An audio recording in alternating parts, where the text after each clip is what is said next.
Panig sa katotohanan, panig sa pagbangon ng bayan. Patay na lahat ng tao. Wala naman akong kasalanan dito eh. Sa ulo ng mga nagbabagang balita. Madugong wakas sa hostage crisis kahapon, ipinagluksa ng buong Hong Kong. Galit ng mga taga-Hong Kong ng ibabaw. Pangulong Aquino, personal lang nagpabot ng pagkiramay sa Chinese Ambassador. Pilipinas, magpapadala ng mga opisyal sa Hong Kong para magpaliwanag sa trahedya. It's a major tragedy. Gobyerno sa Hong Kong, nagpabala laban sa pagbibiyahe sa Pilipinas. Ilang turista, nagkansela na ng booking sa bansa. Pinoy, ininspeksyon ng bus na pinangyarihan ng hostage-taking. Pangulo, dismayado sa PNP. Media, sinita rin. Exclusive, nakatakas na driver ng bus, isinalaysay ang mga pangyayari sa loob ng bus at kung paano humantong sa pagpatay ng mga hinostage.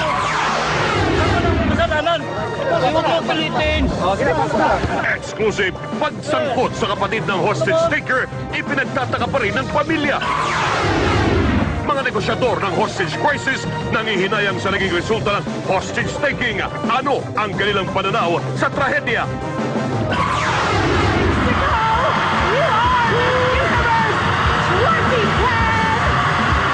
Miss Mexico, bagong Miss Universe, Venus Rock, tinanghal na fourth runner-up.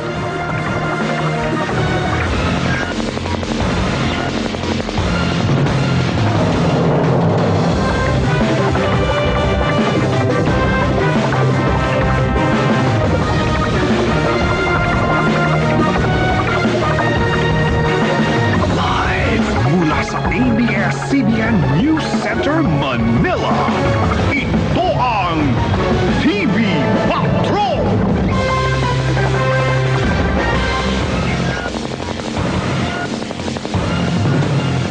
Magandang gabi, Pilipinas! Kami ang mga patrol ng Pilipino. Nagbabalita at naglilingkod sa inyo saan man sa mundo.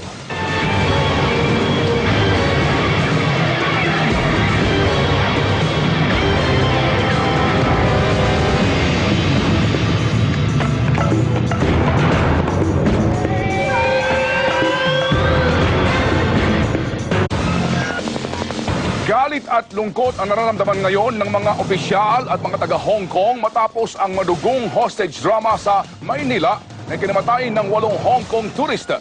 Iginitila na imbestigahan ng pamahalaan lalo na ang paraan ng paghawak nito sa krisis. Nangangamba naman ang mga kagawad ng Federation of Filipino-Chinese Chamber of Commerce and Industry na maapektuhan ng insidente ang pagdating ng mga turista sa ating bansa mula Hong Kong at China. Nagpapatrol, Ces Orenya Drilon. Nagluluksa ang buong Hong Kong. Naka-half-mast na ang mga bandila ng mga tanggapan ng Special Administrative Region. Naka-headline sa mga pahayagan doon ang naging madugong wakas ng pangho-hostage sa mga turista ng isang nag-aalborotong pulis dito sa Pilipinas. Malungkot ang mga taga-Hong Kong sa nangyari. Napakalungkot. Palagay ko, nararamdaman ito ng lahat ng taga-Hong Kong. Nalulungkot ako. Sayang ang pagkamatay nila. Baliw ang hostage taker na yon para idamay ang mga inosenteng tao. Sa Hong Kong Stock Exchange, nagkaroon ng 1 minutong katahimikan para ipagdasal ang mga inosenteng namatay sa kamay ng hostage taker. Pero mas nangibabaw ang galit ng mga taga-Hong Kong. May mga nagrally sa harap ng Philippine Consulate. Sa isang Hong Kong chatroom, tinawag ng mga unggoy ang mga Pilipino. Ramdam ni Philippine Consul General Claro Cristobal sa Hong Kong ang puot ng mga tao roon. Tayo bilang isang bansa ay napakalalim ng ating pagkalungkot sa kinahinatnan ng kaganapan dyan sa Pilipinas at tayo ay mahal natin ang katahimikan. Pero sabi niya, wala pa namang indikasyon na ibabaling ang galit nila sa mga Pilipinong nagtatrabaho roon. Malinaw ang buwelta ng Hong Kong. Nasa black alert ang Pilipinas sa kanilang travel advisory kung saan bawal nang bumiyahe rito ang mga nationals nito. Iginiit din nila na dapat imbestigahan ng gobyerno ng Pilipinas ang nangyari. Ayon kay Undersecretary of Security Lee Tung Kwok, walang katulad sa kasaysayan ang hostage-taking kahapon. Dito sa Pilipinas, nang hihinayang ang presidente ng Federation of Filipino-Chinese Chambers of Commerce sa nangyari kung kailan sumisigla na ang pagdating ng mga turista mula Hong Kong at ibang parte ng China rito. Sa kabuuan, 4% ng tourist arrival sa bansa ay mula sa Hong Kong. Sabi ni Alfonso Uy, ang sinserong pakikiramay, pag-intindi sa kanilang sentimiento at patuloy na pagtiyak sa seguridad ng mga turista ang tanging magagawa ng mga Filipino-Chinese sa ngayon. We cannot blame them for this kind of response, but we have to continue with our effort on the other hand to really show the world that this is still a place worth coming to. Nagsindi rin ng kandila sa iba't ibang parte ng bansa tulad ng Baguio, Davao at Cebu para ipamalas ang pakikiisa sa pangungulila ng mga pamilya ng mga biktima sa Hong Kong. Ces Orenia Drilon, Patrol ng Pilipino.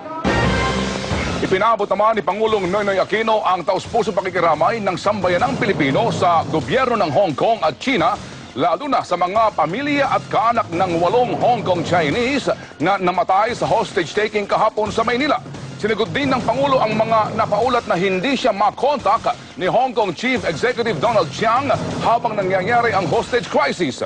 At live mula sa Malacanang, nagpapatrol, Willard Cheng. Willard? Ted, isolated incident pa rin kung tawagin ng palasyo ang hostage-taking kahapon. Pero nagkukumahog na ang mga opisyal ng Pilipinas para pigilin ang sangasangang epekto nito sa imahe ng bansa. Isang araw matapos ang madugong hostage-taking sa Quirino Grandstand sa Maynila, pinulong ni Pangulong Aquino si Chinese Ambassador to the Philippines Liu Tianchao para personal na iparating ang pakikiramay ng Pilipinas sa China at Hong Kong. Tiniyak din ng Pangulo na magiging ligtas pa rin ang mamamayang Chino na nasa bansa. Nakatakda ring tawagan ng Pangulo sa telepono si Hong Kong Chief Executive Donald Tsang. Ito'y matapos mapaulat na hindi makontak ni Tsang si Aquino sa kalagitnaan ng krisis kahapon. He will convey the sympathies of the Filipino people and his regrets that such an incident even occurred. He's also expected to tell Mr. Chang that he has formed a group to begin an inquiry into the events of yesterday. Lumalabas na hindi kinatok si Aquino ng taga-palasyo habang nasa closed-door meeting ang Pangulo kasama ang mga opisyal ng PNP at DILG. He was not aware. He was not aware that there was a call made by Donald Chiang. That's why when he was informed today, he said tatawagan niya si Donald Chiang right after some meeting with the Chinese ambassador. Magpapadala rin ang Pilipinas ng mga opisyal sa Hong Kong para ipaliwanag ang kinahinatnan na hostage drama. Kasunod ito ng pagkansela ng biyahe ng mga turista galing Hong Kong dahil sa travel advisory at mga napabalitang banta o panganib na kinakaharap ng mga Pinoy sa Hong Kong dahil sa galit ng mga taga roon. May incidental report na pinako-confirm pa namin, a Filipina maid was fired by her employers in Hong Kong A relative of one of them. because of what happened. That's one of the concerns that we hope to address when we send the delegation to Hong Kong. We understand the anger and the dismay of the people of Hong Kong. But at the same time also, we don't think that it's right that our ordinary citizens who had nothing to do with this should be paying the price for that. Pupulungin din ng Department of Foreign Affairs ang Diplomatic Corps para tiyaking ligtas pa rin ang mga dayuhan na nasa Pilipinas. Idineklara naman ni Pangulong Aquino ang August 25 o bukas bilang National Day of Mourning dito sa Pilipinas bilang pakikiisa sa pagdadalamhati ng Hong Kong at China. Samantala, narito naman ang ilan sa mga napag-usapan sa pulong ni Pangulong Aquino at ni Chinese Ambassador Liu. Una na dyan, hiniling sa Pilipinas ng mga Chinese at Hong Kong officials na magsagawa ang bansa ng investigasyon. Makiisa ang Pilipinas sa Hong Kong Working Group pero hindi pa malinaw kung ano eksakto ang gagawin ng working group dito. Kay DILG Secretary Jessie Robredo makikipag-ugnayan ang Hong Kong Working Group. Hiniling din ng mga Chino na gastusan ng Pilipinas ang pagpapa-ospital at libing ng mga biktima. Hiniling din na tiyakin ng Pilipinas ang seguridad at kaligtasan ng mga turistang Chino. Tugon ng Pilipinas, magsasagawa na ng investigasyon ang DOJ para reviewin ang mga pangyayari.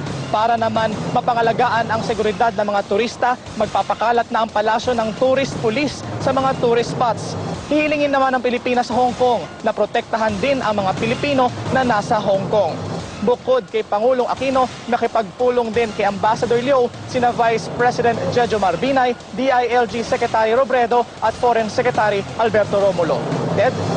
Willard, sa ngayon ba ay pinag-usapan na ang issue ng pagbabayad ng pamahalaang Pilipinas ng civil indemnity sa mga pamilya ng biktima ng hostage drama kahapon? Ted, ayon kay Presidential Spokesperson Edwin Lacerda, pag-aaralan pa raw ang pagbibigay ng danyos. Pero ang sigurado ngayon, gagastusan ng Pilipinas ang pagpapaospital at libing at pagbabalik sa Hong Kong ng mga biktima. Ted. Salamat, Willard Cheng! Nagdulot ng takot sa mga turistang mula Hong Kong ang naganap na hostage-taking kahapon. Ilan sa kanila ang nagkansela ng kanilang booking, habang ang mga naririto naman sa Pilipinas ay nagmamadaling bumalik sa kanilang bansa. Nagpapatrol Alexander.